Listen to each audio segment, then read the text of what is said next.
Hello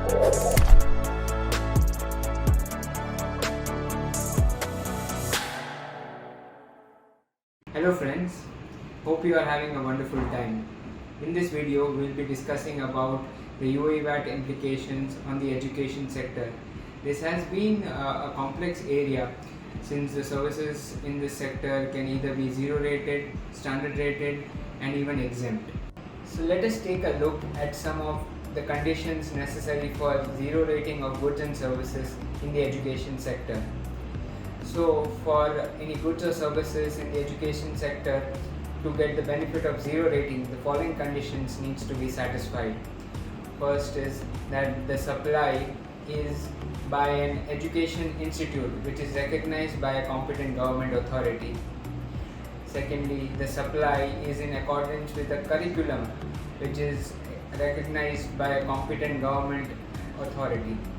And third, in case of higher education institutions, the institute should either be owned by a federal or local government, or it receives more than 50% of its annual funding from a federal or local government. Now let us take a look at some of the examples of zero rated goods and services in the education sector. Any printed reading material which are provided as a part of the curriculum by a recognized education institute can avail the benefit of zero rating. All field trips which are part of the curriculum and which are not predominantly recreational in nature can also avail the benefit of zero rating. Any extracurricular activities which are provided without a fees can also benefit from zero rating. Now let us take a look at some of the examples of goods and services in the education sectors which are exempted from VAT. Student accommodation services, when provided in the nature of residential accommodation, is exempted from VAT.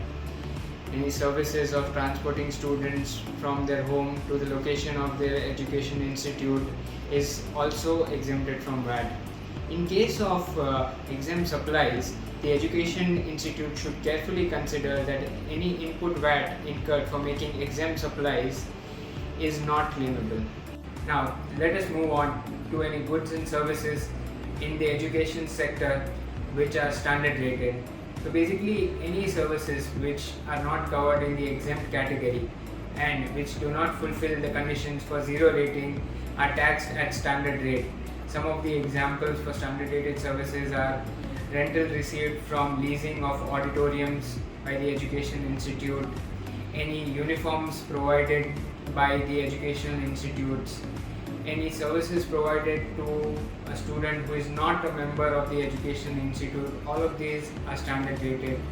Hope this video was helpful to your understanding for various VAT implication for education sector in the UAE. Thank you for watching the video, and we will be back with another interesting topic.